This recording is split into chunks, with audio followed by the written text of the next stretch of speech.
Hey guys and girls, Bored now back with you. On this video I'm going to be talking about episode 1 of Free Body Problem, the new Netflix series.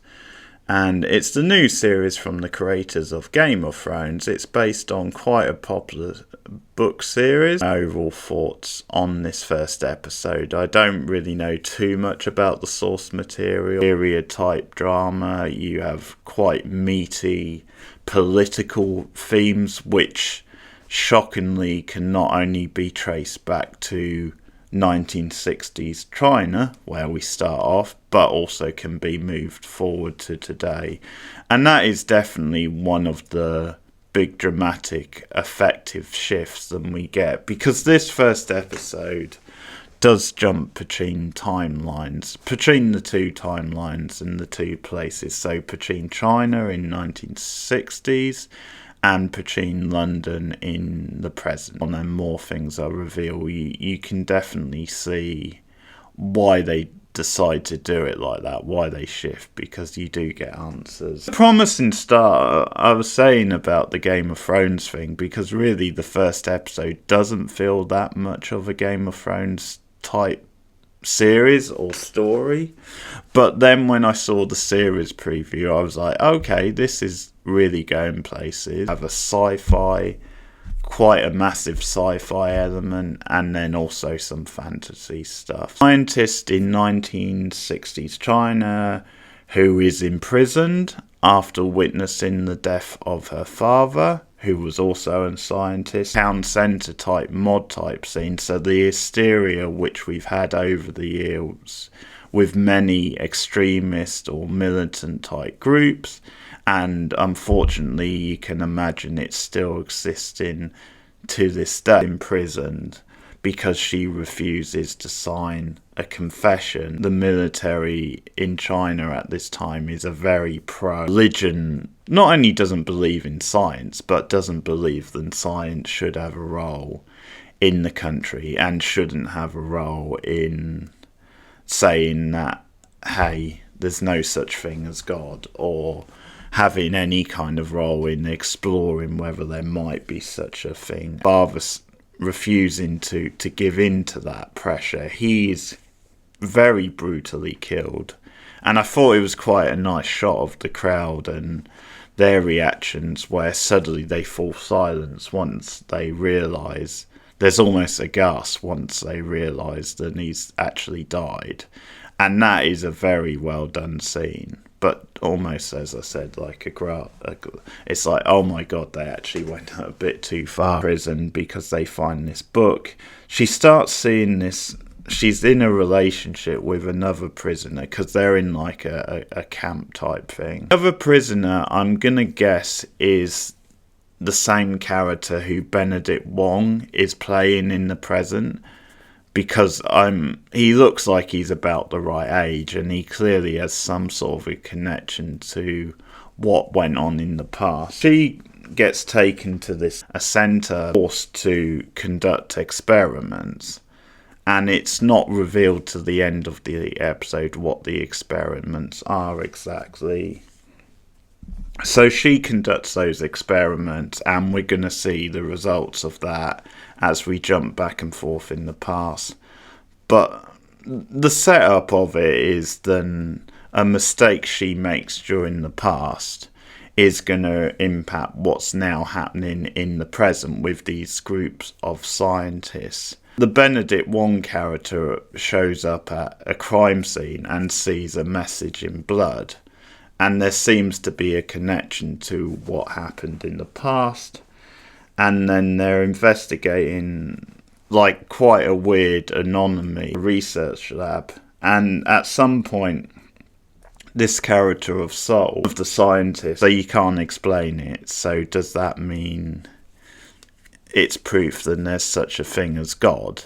And he says, no, I won't go that far. And that's why it's a nice little cut between the two, because again, these themes are coming up where scientists will always pick the scientific method but we're continually, even in the present day, having these discussions like religion versus science. And although it's probably not as much of a thing nowadays, especially in certain countries, I think we are still having those discussions. One of the best visual scenes. So this scientist, after talking to Sol, she walks out onto like some sort of a ledge, and there seems to be like a swimming pool or something down below, but it's a massive drop, and it really looks very futuristic and eye-catching.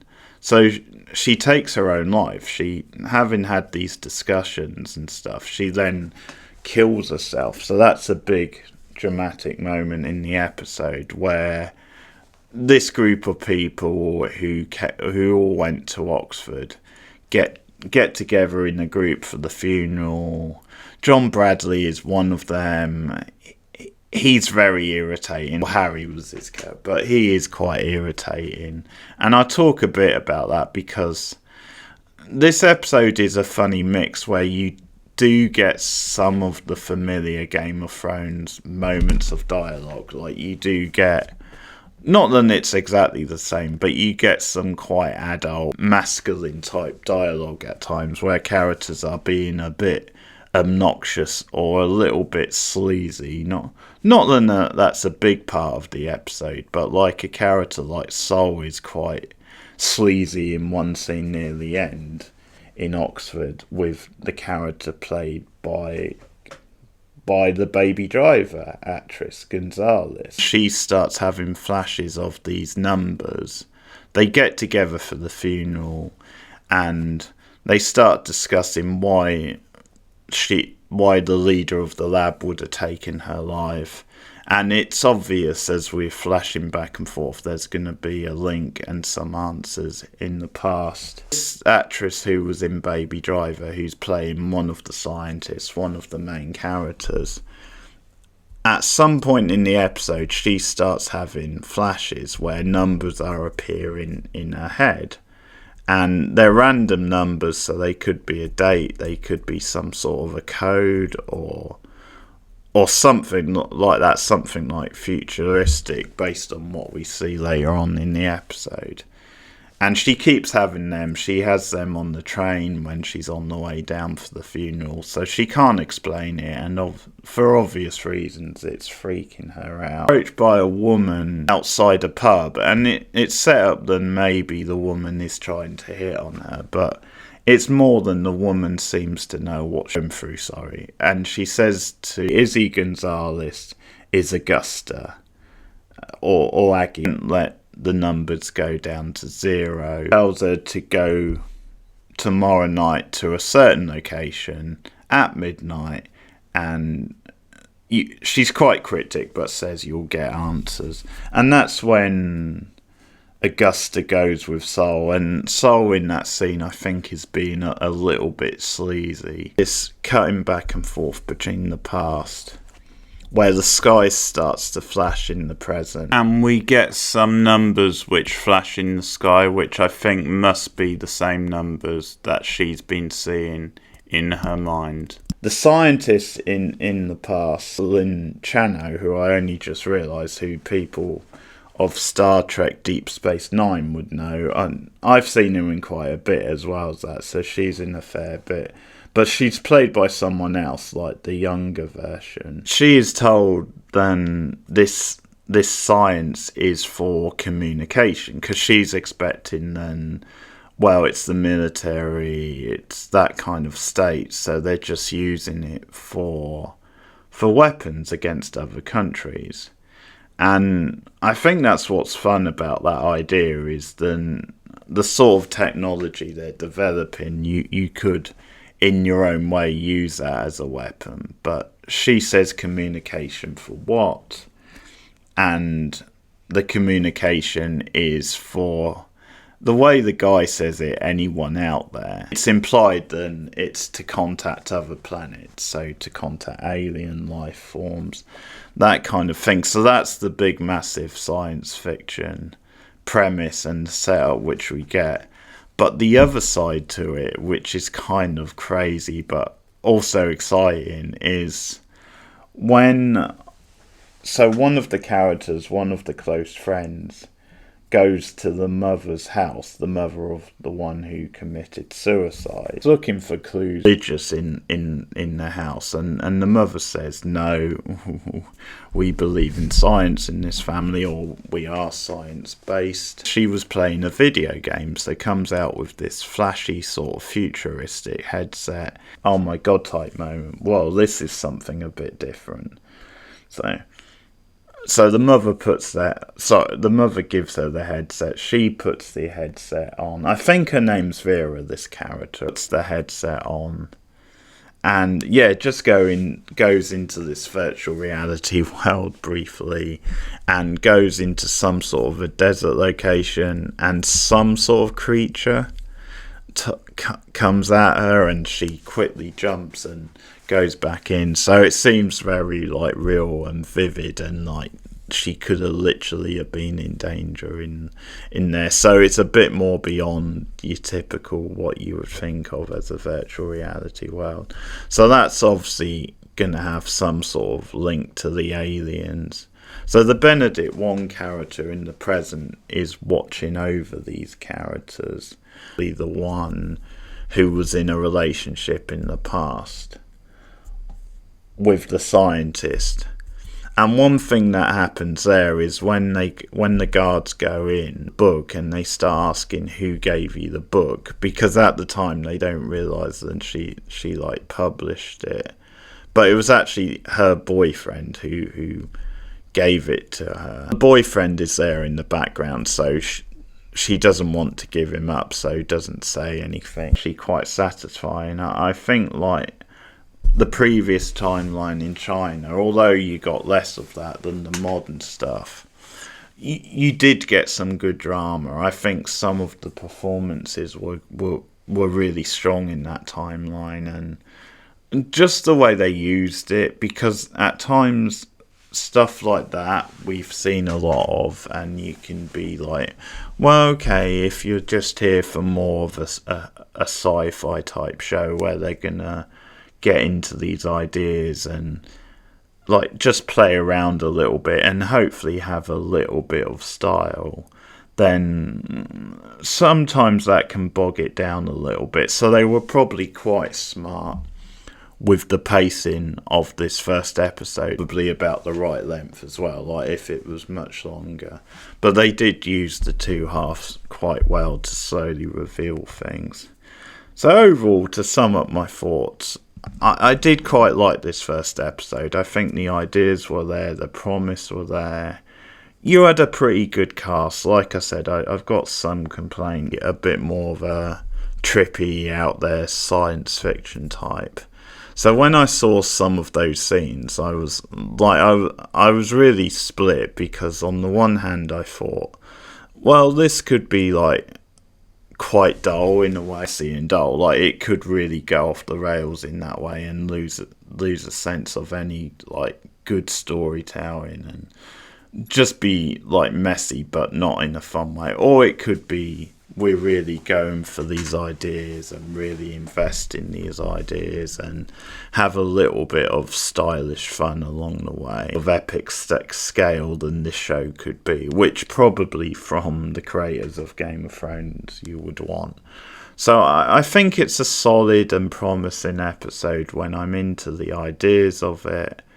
And there's some pretty strong character drama, which I'm looking forward to a little bit more of. The characters, especially in the present, were hit and miss.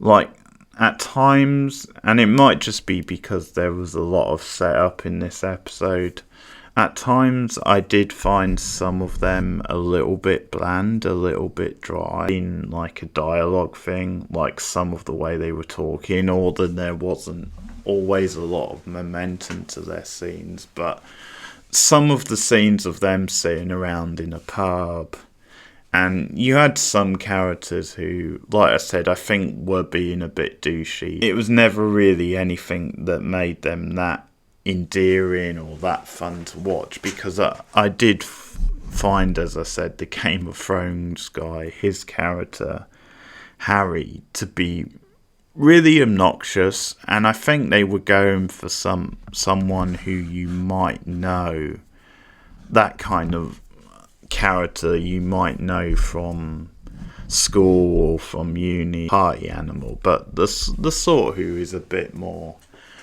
like the Joker of the group, like just going for that vibe, who says inappropriate things at times, but who ultimately is like a friend, talking and saying inappropriate things. After a while it just got irritating, but there is some dark humour spread throughout, and some of the humour is good. Like there's some stuff with him at the funeral where he sees one of the group with his new partner, or with her new partner, and he's kind of cracking some dark humour because they're at a funeral. It's like, okay, look, wow, look at her new guy, stuff like that. But it's just when everybody else is being respectful and that he's making those little comments. One of the best bits of humour, I think, was when you had a couple of characters in the club, and this guy comes up to them, the character and one of the other scientists.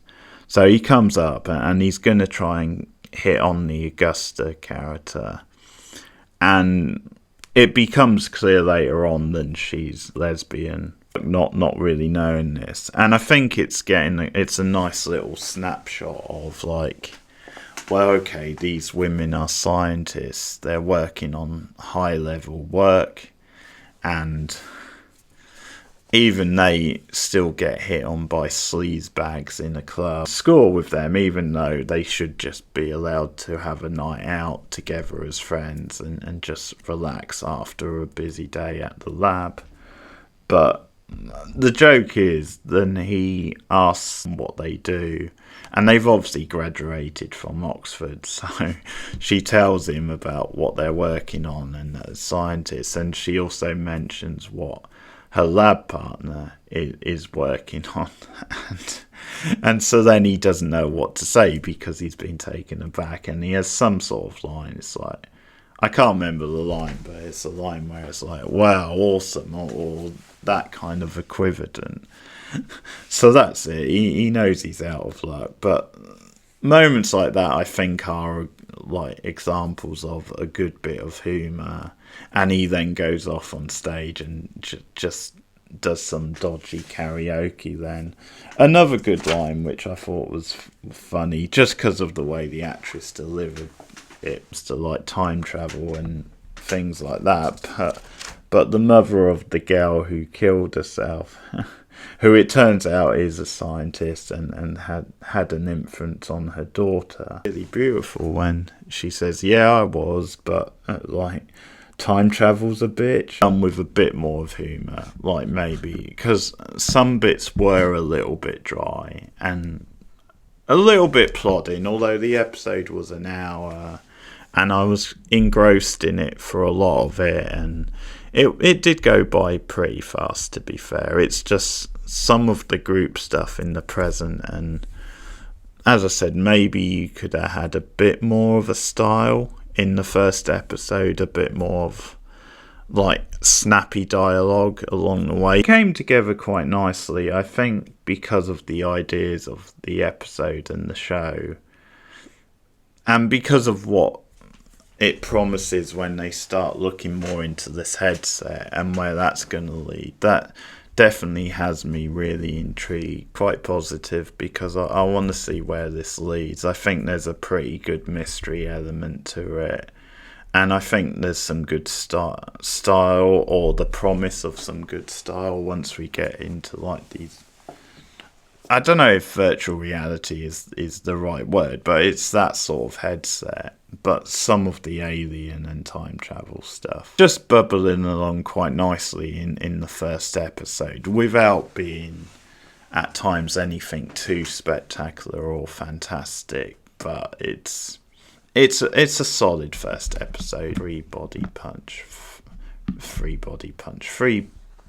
problem. Thanks for listening. Take care, guys. Like and subscribe. I'll see you again soon.